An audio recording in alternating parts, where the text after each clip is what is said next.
Eu sou Denise Tonello, sou pedagoga formada pela USP, mestre em educação formada pela PUC, atuo já há 10 anos como colaboradora do Instituto Avisa Lá e mais especificamente há 2 anos como formadora dos cursos à distância.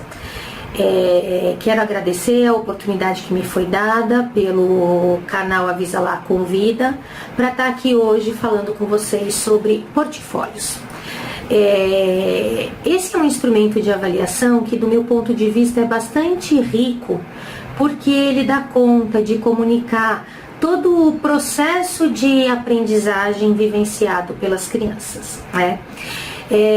Para que isso aconteça, na verdade, nós precisamos compreender a serviço do que vem esse instrumento e quais são os princípios norteadores que eu não posso deixar de garantir para que de fato eu elabore um portfólio, né? Então a primeira coisa importante para a gente pensar é a origem dessa palavra, né? Portfólio é uma palavra já antiga. E o que significa? É uma coletânea de melhores trabalhos, de mostras, mas de melhores dos melhores, porque artistas, pintores e outros tantos profissionais utilizam esse instrumento como um recurso para mostrar o que eles têm ali de melhor, o que eles fizeram de melhor, geralmente para que eles possam convencer do trabalho, mostrar o trabalho. Então, esses profissionais, dificilmente eles vão colocar no portfólio deles algo que eles não achem tão bom, né? Então, eles vão pegar o melhor e colocar ali naquele instrumento. Quando a gente traz a palavra portfólio para a educação, ela tem um sentido um pouco diferente.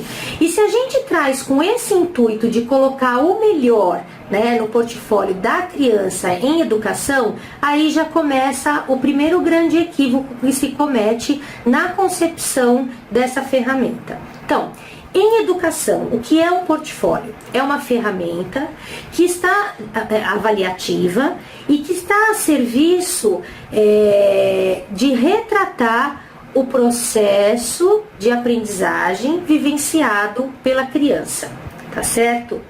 Se é para retratar o processo de aprendizagem vivenciado pela criança, não tem que ter ali só as melhores atividades, tem que ter ali atividades que retratem esse processo. O que é o processo? Que mostra o que ela não sabia, né, o que ela aprendeu depois de um determinado período de tempo e o que falta ainda aprender, porque todo o processo de aprendizagem tem essa continuidade. Aliás, toda a avaliação que a gente faz, ela já tem esse propósito de pensar para onde vamos, né? Então, o portfólio, a gente precisa, quando a gente pega o portfólio de uma criança, a gente precisa visualizar tudo isso, o que ela não sabia, o que ela aprendeu e o que falta aprender. Além disso, um outro ponto, um outro aspecto muito importante quando a gente fala em portfólio é que não é um instrumento organizado pelo professor. Melhor, ele pode ser organizado quando o professor ele pensa nos critérios, ele pensa em qual foco aquele portfólio vai ter, né? Como essas atividades vão estar ali organizadas. Então isso é papel do professor.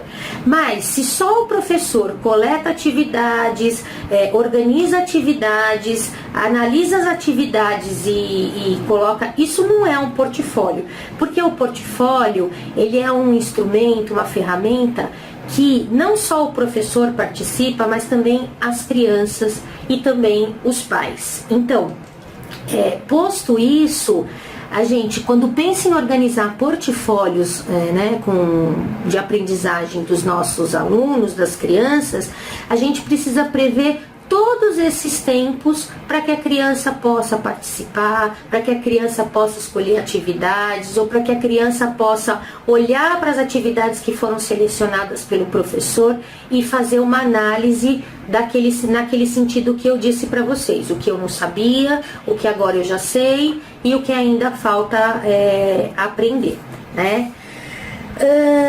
Daí vocês podem estar pensando assim, tá, mas aí como eu organizo esse instrumento, o que eu tenho que considerar, né? Não é muito trabalhoso. Eu costumo dizer que assim, o portfólio ele não é algo a mais. Na verdade, a gente organiza aquilo que as crianças já fazem, organiza as atividades de uma maneira que vá de verdade retratar esse processo que eu mencionei agora há pouco, tá certo? Então, quais são assim algumas... Não existe receita para criar portfólios, mas existem princípios norteadores e alguns pontos que eu acho que a gente pode considerar. Então, primeiro ponto, super importante. Acho que vale, quando você for pensar em organizar um portfólio, pensar qual é o foco de aprendizagem desse portfólio, né? Ah, mas como eu penso no foco de aprendizagem? O que naquela faixa etária com a qual você trabalha é o mais importante, seria quase que assim a aprendizagem principal daquela faixa etária. Esse é um bom foco para o portfólio. Então, por exemplo, vamos falar em crianças de 3 anos. Eu vou colocar como foco da aprendizagem, por exemplo, a evolução da escrita, ou a evolução da figura humana, do traçado da criança, com crianças de 2, 3 anos. Não é? Porque nessa faixa etária, as crianças, assim, elas estão se desenvolvendo nesse aspecto, mas assim, não é a principal aprendizagem, não é o que a gente mais investe para que a criança aprenda. Uma criança nessa faixa etária, o nosso maior investimento, muito provavelmente, é com relação à oralidade. Como a criança se expressa, como ela se desenvolve nesse aspecto, como ela vai construindo o discurso dela, a clareza de ideias, né? A maneira como ela vai pedir para o educador o que ela quer. Então, faz muito mais sentido nessa faixa etária, por exemplo, eu pensar em organizar um portfólio de oralidade, né? Que aí eu vá registrando como essa criança se comunica, como ela foi se desenvolvendo e tudo mais. Com crianças de 6 anos, onde eles têm aí um desenvolvimento, 6, 7 anos, um desenvolvimento grande na escrita, na construção da base alfabética, né? Aí sim, talvez faça mais sentido eu ter um portfólio sobre a evolução da escrita. E posso pensar em N focos, não é? Como a criança vai desenvolvendo o registro dela matemático na resolução dos problemas, se as crianças são mais velhas, de ensino fundamental, 1 ou 2, ou até ensino médio, como as crianças vão se desenvolvendo na habilidade de escrever, de produzir textos. Então, o foco é um primeiro aspecto muito importante para você definir antes de iniciar esse trabalho com portfólio. Posto o foco, é pensar nos tempos de organização, né? Organizar o seu trabalho para que eu possa dar conta de tempos de eleger atividades, de analisar atividades, de conversar com as crianças para fazer essa análise, porque senão eu acabo tendo um investimento muito grande no organizar o portfólio e selecionar as atividades, mas não tenho um tempo para olhar para isso. Então, prever os tempos, organizar esse tempo é um outro aspecto fundamental. E o terceiro princípio, que do meu ponto de vista é fundamental para não descaracterizar o portfólio, é de fato a participação da criança. O portfólio ele é um instrumento de avaliação que ele desenvolve a questão da metacognição, desenvolve essa questão dessa análise do que eu não sabia e do que agora eu sei, do que eu preciso aprender, mas para isso a criança precisa participar desse processo. Precisa sim escolher atividades, precisa olhar para essas atividades e dizer da maneira dela, depender também da faixa etária, o que ela aprendeu, o que ela não aprendeu, e isso eu só garanto se eu der essa oportunidade para as crianças, tá certo? E além das crianças, já que esse é um instrumento que serve não apenas para o professor, mas toda a equipe pedagógica, também para as crianças e também para os familiares observarem esse percurso de aprendizagem, é fundamental que eu garanta também esse momento com os familiares. E aí, como é que eu vou garantir isso? Também enviando esse portfólio para casa, pedindo a participação das famílias, pedindo que eles deem ali devolutivas do que eles perceberam com relação à aprendizagem de um ou outro foco. Então isso também é um ponto fundamental, né? O que é importante a gente saber?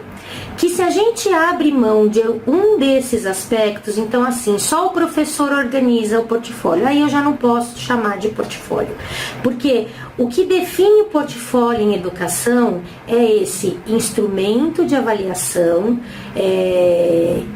onde a criança participa como protagonista, essa participação ativa, né, de saber, e o professor não organiza isso sozinho. Então, se eu não garantir esses aspectos, esses princípios norteadores que eu citei aqui, então eu estou descaracterizando o portfólio. Aí pode ser que eu esteja aí fazendo uma pasta de atividades, uma coletânea de atividades, mas se for mesmo um portfólio, ele tem que ter não só as atividades, mas esses registros também dessas avaliações que a criança fez e tudo mais. Na revista número 39, isso, essa aqui, do Avisa Lá, ela já é um pouco antiga. Existe um artigo meu que eu coloquei, que foi publicado, que chama Portfólios Bem Aproveitados. Aqui, na verdade, eu descrevo um pouco desse processo de uma das experiências vividas, contando aqui como as crianças participaram, qual foi o envolvimento dos familiares e tudo mais, para que esse instrumento de verdade se caracterizasse como um portfólio. Tá bom? Então eu espero ter esclarecido um pouquinho para vocês aí esse instrumento, e espero encontrar com vocês aí numa outra oportunidade, tá bom? Um abraço e muito obrigada!